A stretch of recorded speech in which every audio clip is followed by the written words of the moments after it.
Selamat pagi Pak Budi dan teman-teman. Pagi ini saya akan mempresentasikan tentang materi paper sistem komunikasi saya, yaitu sistem komunikasi laser pada ruang bebas. Nama saya Rivo Santoso dan NIM saya 18F10007. Presentasi akan saya mulai dengan pengenalan apa itu komunikasi laser. Komunikasi laser merupakan komunikasi optikal ruang bebas yang menggunakan media udara atau melalui atmosfer.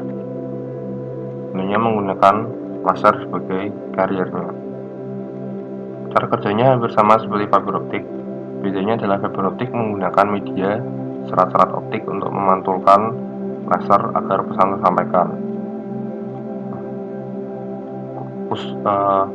Syarat khusus untuk penggunaan komunikasi lasernya adalah transmitter dan receiver harus memenuhi kondisi terletak pada garis pandang atau line of sight. Hal ini ditujukan untuk menghilangkan penggunaan hak siar. Salah satu contohnya terjadi pada radio, di mana tidak boleh menggunakan frekuensi yang sama antar stasiun, dan penghilangan penggunaan jaringan kabel dalam tanah sehingga menghemat biaya. Ini merupakan salah satu ilustrasi penggunaan komunikasi laser. Salah satu contohnya ini komunikasi antar gedung, lalu ada komunikasi antar satelit, komunikasi dengan pesawat, dan komunikasi satelit ke bumi.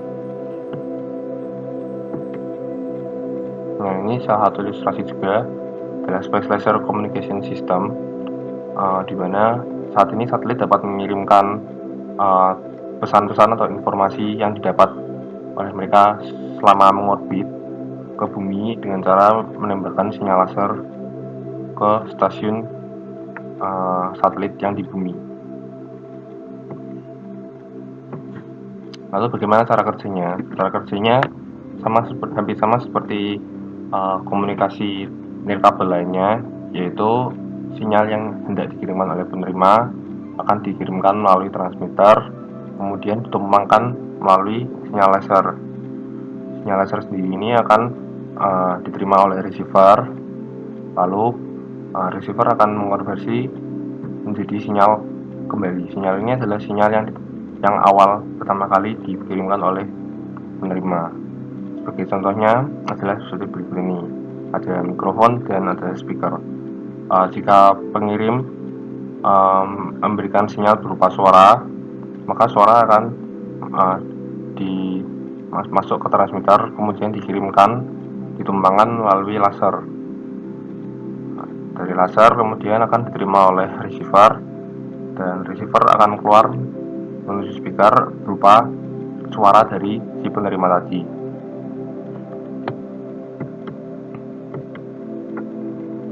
Untuk transmitternya sendiri menggunakan perangkat bernama diode laser.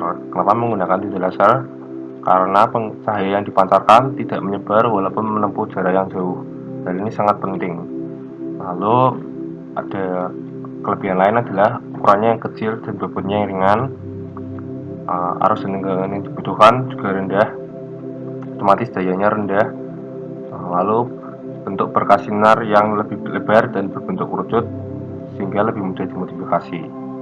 Ini merupakan gambar diode laser. Untuk diode laser ini sebenarnya tidak hanya diode laser yang dapat digunakan, bisa menggunakan LED, lalu pemancar laser lainnya. Tapi untuk LED kurang direkomendasi karena sinyalnya mudah menyebar, cahayanya mudah menyebar sehingga tidak terfokus. Lalu untuk menumpangkan pesan informasi kita berupa sinyal, suara, atau video atau gambar, diperlukan modulasi. Perangkat yang digunakan adalah modulator, sedangkan laser sebagai carriernya. Untuk dapat memodulasikan diperlukan persamaan di bawah ini. Ini merupakan persamaan identitas medan listrik dari gelombang optik laser. di mana AC ini adalah sebagai amplitudo, omega C sebagai frekuensi sudut, dan VC adalah sudut fasa.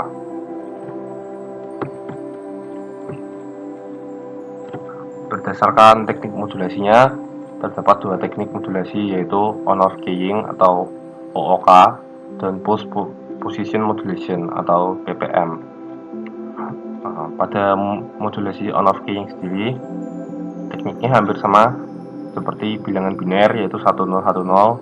Setiap slot waktunya sama dengan 1 bit. Bit 1 menandakan jika terdapat sinyal pulsa laser, sedangkan bit 0 menandakan tidak ada sinyal pulsa laser. Modulasi Honor Keying sendiri terdapat dua tipe, yaitu NRZ atau non-return to zero, yaitu durasi pulsa memiliki bit yang sama dengan periode, atau RZ return to zero, di mana pulsa memiliki durasi yang kurang dari periode bit. Ilustrasi ini merupakan ilustrasi sinyal on-off keying untuk pulsa non-return to zero atau NRZ. Lalu cara kedua adalah pulse position modulation, yaitu pembagian alokasi waktu pada time slot. Di sini kita bisa melihat ada 4 time slot, tiap time simbolnya. Nah, rumus untuk menggunakan pulse position modulation-nya adalah untuk mencari time slot adalah T-sim atau time symbol. Di sini adalah 4 terdiri dari 4 TS. Lalu M sendiri adalah slot yang dipakai. Misalkan pada 01 ini time simbolnya ada 4 dan M nya adalah 2. Sedangkan pada 10 time simbol ada 4 dan M yang digunakan adalah 3. Lalu ke antena digunakan untuk mengumpulkan dan memfokuskan gelombang cahaya. Ada 3 jenis utama antena, yaitu refraktor atau dioptrix yang menggunakan lensa, reflektor catoptrix menggunakan cermin, dan gabungan keduanya adalah catadioptrix menggunakan lensa dan cermin yang dikombinasikan. Untuk rumus penguatan antena sendiri ada ini, gain sama dengan Pi dA per lambda kuadrat dikalikan dengan eta, dimana dA ini adalah bukaan antena optik atau aperture-nya, eta adalah efisiensi, dan lambda adalah panjang gelombang.